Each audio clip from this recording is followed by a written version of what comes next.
String theory. Have you ever had an experience that suggested someone else was in your house and just thought, I don't even want to know, and left it? Sometimes, fear of the unknown just seems like the preferable option to facing real, tangible, concrete danger. Normally it's nothing though. One time the beeper function on my wireless phone went off, and I was the only one home. It could only be called from the living room. Another time, I swear to God, someone took some change off my desk. They're probably all just slightly disconcerting tricks of the mind though. But what would you do when something truly suggestive happens? Would you run, or just ignore it like I did? Last Monday was a normal day. Got up, brushed my teeth, and changed into my school clothes. All little parts of my morning ritual. It seemed like a totally unnoteworthy day. Until I saw the strings. There were 3 or 4 thick twines of string in my room. They crisscrossed between the walls around my bed, one attached to the door. No way I could have missed them before. I should have tripped over them. They were tied to pins in the wall, which had also not existed before 10 seconds ago. Nobody could have been in my room while I was in it, let alone set all this up. It was early, and my brain wasn't processing things correctly yet. I simply discredited the site and untied the strings and left for school, leaving behind a balled up twine on my desk. It didn't get any better later. Outside the house there were hundreds of them, tied between houses, around cars, across streets. This had to be some sort of super elaborate prank, like one of those hidden camera shows or comedy improv blog. Then they'd gotten everyone else to play along too. Passers-by were tangled in them, tying them to objects they were walking towards and away from, as if they had been and were continuing to follow a course laid out for them. I nervously continued my journey to school. On the bus, everyone was tied to the door. At school, groups of kids were tied to each other. Teachers were tied to their desks and boards. Oddly enough, all I could do was wonder why I had been left out. My friend Lucy sat beside me in first period. She simply plunked her bag down on her lap and rested her chin in her hand, looking right past me toward the window outside. "Hey, Lucy," I said. No response. "Come on, I didn't expect you to be in on this too." She sighed and started taking her books from her bag. All the books were tied to her hands. I grinned and yanked one of the strings off a book. She didn't seem to notice. Instead, she simply just disregarded the book completely, letting it drop onto the floor without a moment's hesitation. I leaned down, picking up her book for her and placing it on her desk. She didn't even notice that.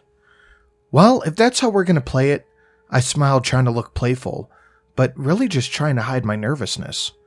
I bundled all the strings up attached to her with one hand, and then pulled them free. She blinked, turning to stare at me. "Holy shit, Martin, are you like a ninja or something?"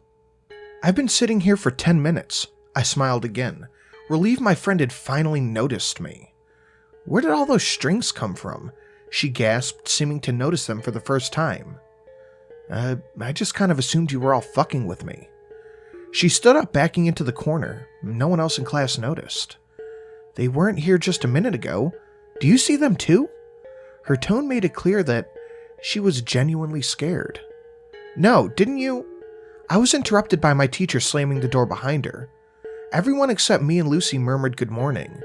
Still, no one seemed to pay attention to either of us. "People have been ignoring me all day," I said to her, before turning to the teacher. "Hey, you dumb bitch! You can't teach for shit!" No reaction.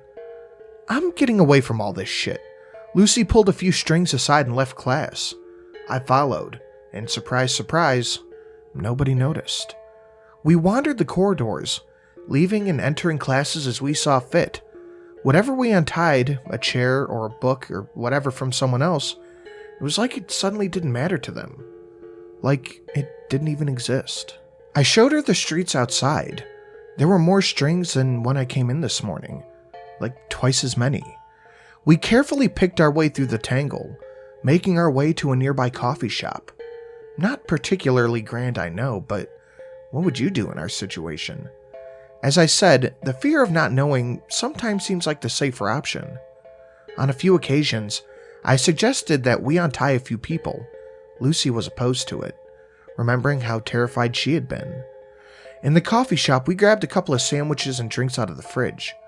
We found a table, untied all the strings, and sat down. We both ate in silence, both of us too scared. Both of us distracting ourselves by watching the strangers in the shop. They were all just oblivious to the strings. After about 20 minutes, Lucy spoke up. "Now she's going to take that sandwich," she said, pointing at a woman across the shop. Sure enough, she took the sandwich wrapped in plastic that she was tied to. She pays for it and leaves. She did so, according to the prophecies of the strings. That guy doesn't intend to pay. I watched as a man took his coffee and ran out of the store. Two servers just looking too exasperated to go after him. "This is horrible," she whimpered. "Can we go, please?" Outside, it wasn't much better. Everyone just followed the string's instructions, going about their daily lives. Lucy announced that she was going home to sleep this off. I agreed to walk her home. She lived about only 10 minutes away. Away from the busier part of town, there were many fewer strings. It was nicer. We could pretend that this wasn't happening.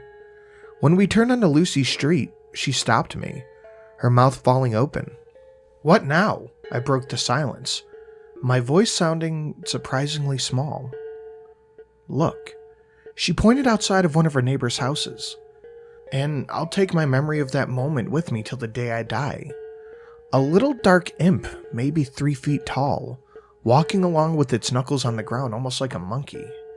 It had 2 bulbous yellow eyes about half the size of its face. No mouth or any other facial features. It was holding a hammer and a ball of twine, which it was letting out behind it. It walked quickly and quietly from door to door from the house to the mailbox. It stopped hammering a nail into the side of the box. It tied the string around it.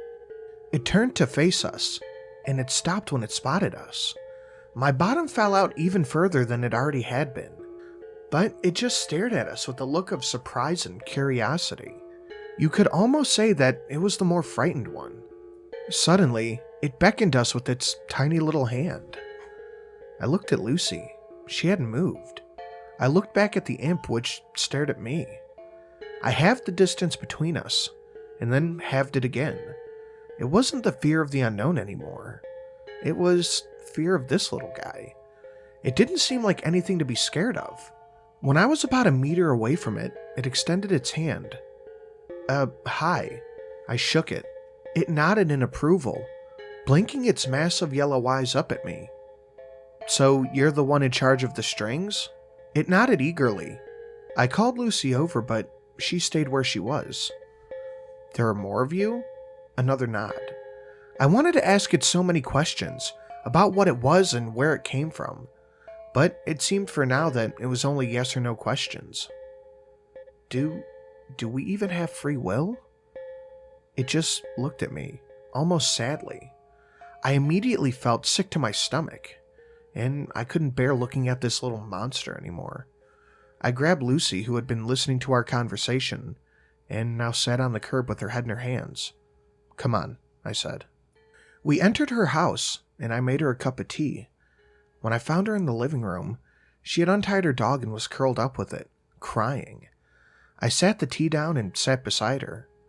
"I'm so scared," she whispered, after a good 10 minutes of sobbing. I didn't answer. I couldn't answer. "I'm going to sleep," she mumbled silently, and she was under within a minute. Sleep was starting to sound pretty good all of a sudden. My eyelids felt like they were being weighed down. I collapsed onto the rug. The last thing I heard before I fell asleep was the scurrying of several sets of little nearby feet. I felt much better the next day, as if the whole affair had been a dream. I probably would have believed that if I hadn't woken up to Lucy's mother that morning, wondering what I was doing sleeping over without her permission or something like that. Over breakfast, Lucy asked me why I looked so pale and nervous. I turned to her and smiled, mumbling something about being sick. But the truth was, I was scared, because I couldn't see any strings. I was wondering whether or not my actions were truly my own.